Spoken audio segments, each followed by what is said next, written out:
Champions league pre ക്വാർട്ടറിൽ Real മാഡ്രിഡിനെതിരെ Atletico മാഡ്രിഡിന് വേണ്ടി penalty ഷൂട്ടൌട്ടിൽ രണ്ടാമത്തെ കിക്കെടുക്കാനെത്തിയത് യുവ സ്ട്രൈക്കർ ഹൂലിയൻ അൽവാറസ് ആയിരുന്നു. റയലിന്റെ ആദ്യ കിക്കെടുത്ത കിലിയൻ എംബാപ്പയും അത്ലറ്റിക്കോയുടെ ആദ്യ കിക്കെടുത്ത അലക്സാണ്ടർ സോർലോത്തും പന്ത് കൃത്യമായി വലയിലെത്തിച്ചു. റയലിന് വേണ്ടി രണ്ടാം കിക്കെടുത്ത ജൂഡ് ബെല്ലിംഗ്ഹാമും ലക്ഷ്യം കണ്ടു. അത്ലറ്റിക്കോയുടെ രണ്ടാം കിക്കെടുക്കാൻ അൽവാറസ് എത്തുമ്പോൾ സ്കോർ 2-1.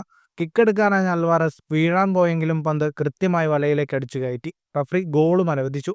എന്നാൽ റയൽ താരങ്ങൾ എതിർപ്പറിയിച്ചതോടെ വാർ പരിശോധന. അൽവാറസിൻ്റേത് ഡബിൾ ടച്ച് ആണെന്നാണ് വാറിന്റെ വിധി. വലതുകാൽ കൊണ്ട് കിക്കെടുക്കും മുമ്പ് താരത്തിന്റെ ഇടതുകാൽ പന്തിൽ തട്ടിയതായി വാറിലെ കണ്ടെത്തൽ. തുടർന്ന് ഗോൾ അനുവദിക്കപ്പെട്ടില്ല.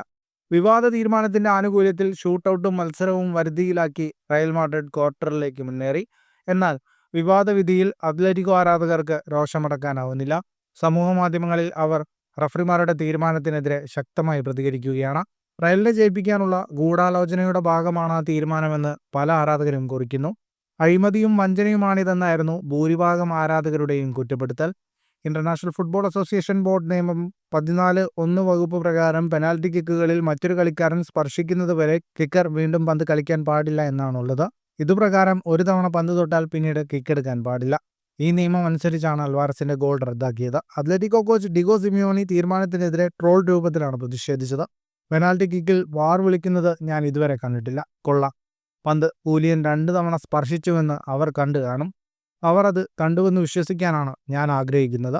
വാർത്താ സമ്മേളനത്തിൽ അൽവാറസ് 2 തവണ പന്ത് തൊട്ടത് കണ്ടവർ കൈ ഉയർത്തു എന്ന് പറഞ്ഞ സിമിയോണി ആരും കൈ ഉയർത്താതിരുന്നപ്പോൾ മാധ്യമപ്രവർത്തകരും അത് കണ്ടില്ലെന്ന് ചൂണ്ടിക്കാട്ടുകയും ചെയ്തു. ഫുട്ബോൾ ലോകത്തെ കൂടുതൽ വാർത്തകൾക്കും വിശേഷങ്ങൾക്കുമായി സ്പോർട്സ് കഫേ സബ്സ്ക്രൈബ് ചെയ്യുക.